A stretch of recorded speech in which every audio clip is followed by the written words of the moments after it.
This video is an overview of how to set up your Intex sand filter. Shown here is the 14-inch system. Instructions are the same for the 12-inch and 16-inch sizes. Setup is simple and easy, but care must be taken to follow all the instructions and recommendations in this video and in your owner's manual. Failure to do so could result in injury or product damage.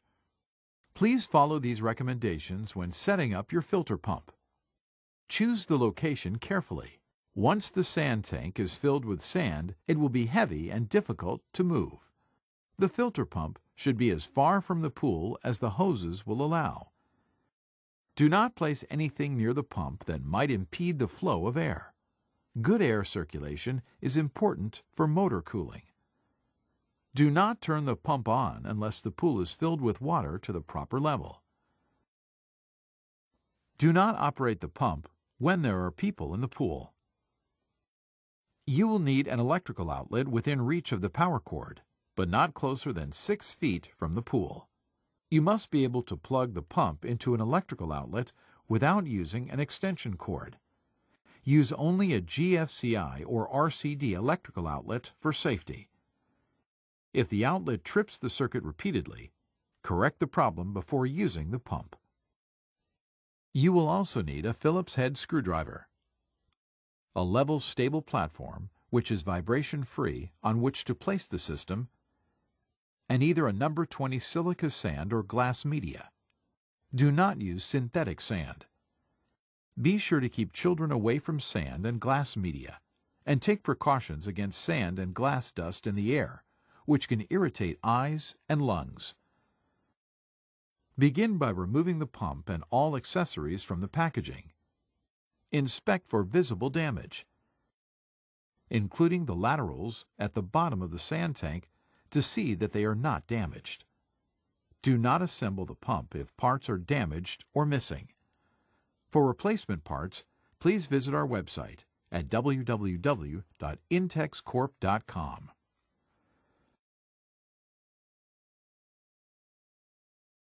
Place your platform midway between the plunger valves on the pool, as far from the pool as the hoses will allow, so the pump cannot be used to climb into the pool.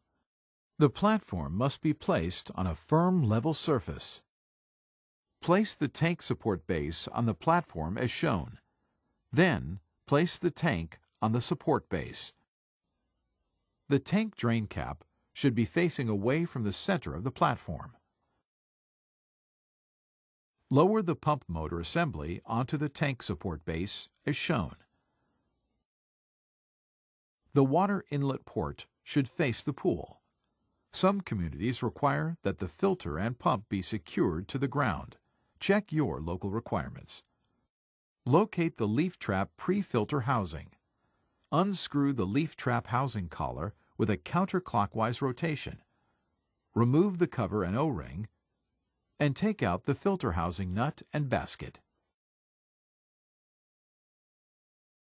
Push the leaf trap housing against the water inlet port on the motor until it stops. Screw the filter housing nut onto the water inlet until it is finger tight. Replace the leaf basket, cover and O-ring, and replace the housing collar. It should be hand-tightened only. Tighten the air release valve on top of the leaf trap. Attach the 2 filter pump hoses to the plunger valves on your pool. Slide the hoses onto the plunger valves and secure them with the attached hose nuts. Tighten the hose nuts snugly. Do not over-tighten.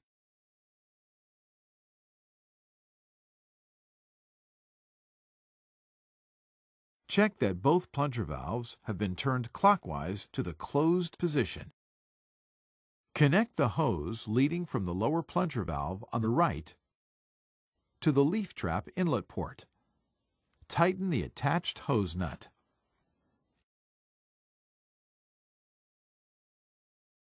Using your Phillips screwdriver, remove one of the bolts from the clamp at the top of the tank, and remove the clamp.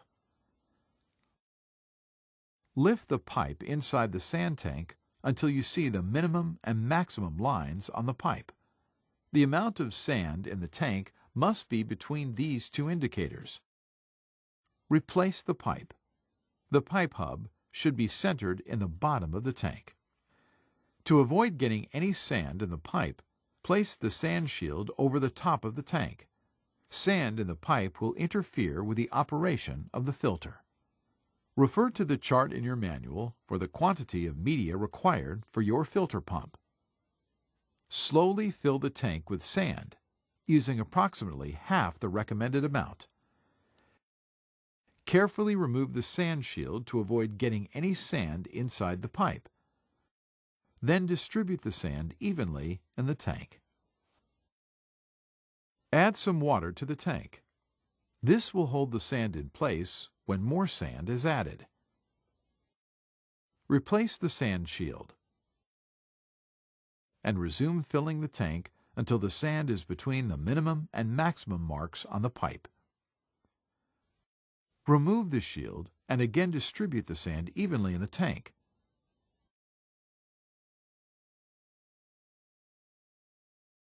Then wipe away any sand from the edge of the tank.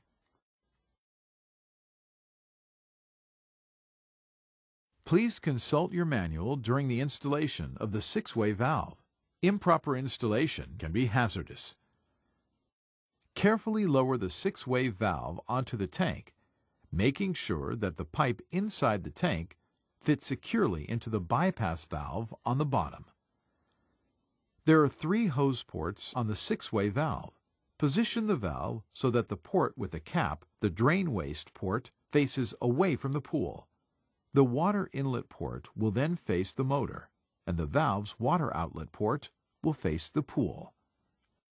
To secure the 6-way valve to the tank, fit the clamp over the lip of the tank and the valve flange. Replace the bolt removed earlier and tighten it with a Phillips screwdriver. Tighten the bolt on the other side of the clamp. Check that the L-shaped O-rings are installed in the motor outlet port and in the 6-way valve inlet port.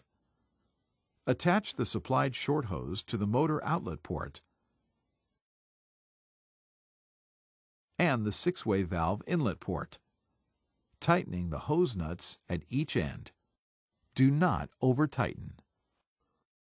Connect the hose attached to the upper plunger valve on the left to the 6-way valve outlet port.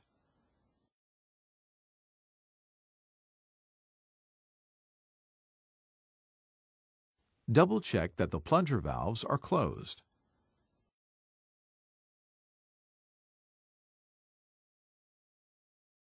The power switch on the side of the pump has 3 positions. The left position is on, designated by the horizontal line. The middle position is off, designated by the circle. And the right position is the timer, designated by the clock. The switch should be off in the middle position. The 6-way valve should be closed. The pump must never be turned on when the valve is in the closed position. Pressure buildup could lead to an explosive rupture. When turning the 6-way valve to other positions, the pump must be switched off. Plug the pump into a GFCI or RCD electrical outlet.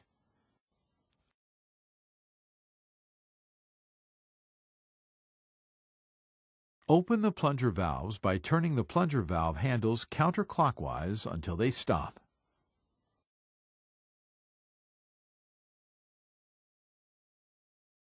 Remove the cap from the drain waste port at the back of the 6-way valve. Attach a hose to the port.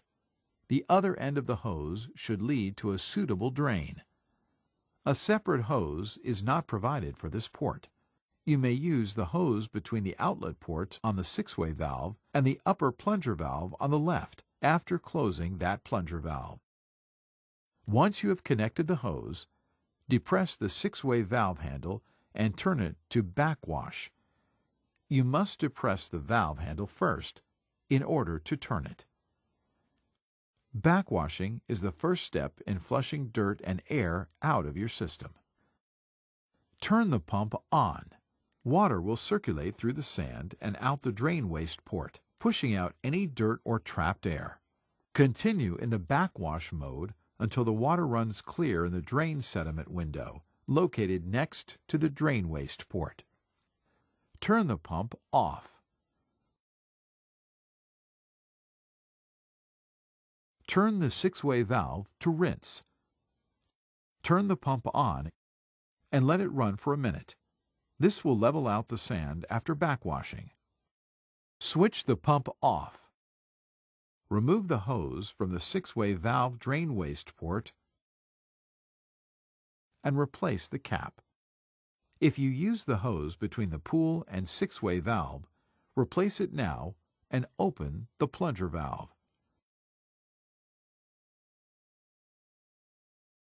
Turn the 6-way valve to filter. Turn the pump on. Water should be flowing into the pool from the pool upper connector, the inlet jet. You can adjust the direction of the inlet jet by hand. If you see bubbles coming up from the pool inlet, check that all connections are tight. If there is air in the leaf trap pre-filter, loosen the air release valve on top of the leaf trap until water runs out. Then retighten the valve. If necessary, follow the same procedure with the release valve at the bottom of the leaf trap. Note the pressure level on the pressure gauge. The pressure gauge is found on the 6-way valve next to the sediment window. Over time, as the filter cleans your water, dirt will accumulate in the sand and pressure will rise in the tank. Check the pressure gauge frequently. When the needle in the pressure gauge reaches the yellow zone, backwashing will be necessary. The power switch timer position will run the pump automatically for a set number of hours at the same time each day. To use the timer, set the timer dial to the desired number of hours. Check the filtration chart in the manual for the recommended number of hours for your pool. Press the clock icon for the timer mode at the hour of the day you would like the pump to operate. Leave the power switch set to the clock icon and the pump will operate at the same hour of the day every day for the number of hours set by the timer dial. Turn the power switch to the middle or off position to stop the timer. Before proceeding with any cleaning or maintenance to your pump, turn the pump off and disconnect the power cord. Close both plunger valves. Release pressure in the pump by opening the release valve at the bottom of the leaf trap housing. To clean the leaf trap pre-filter, unscrew the housing collar, remove the cover and O-ring, and take out the leaf trap basket. Remove any debris from the basket by hand or with a garden hose. Then replace the leaf basket, cover an O-ring, and screw the housing collar back onto the trap. It should be hand-tightened only. Close the release valve. With proper care and maintenance, your Intex sand filter will give you years of clean, fresh water.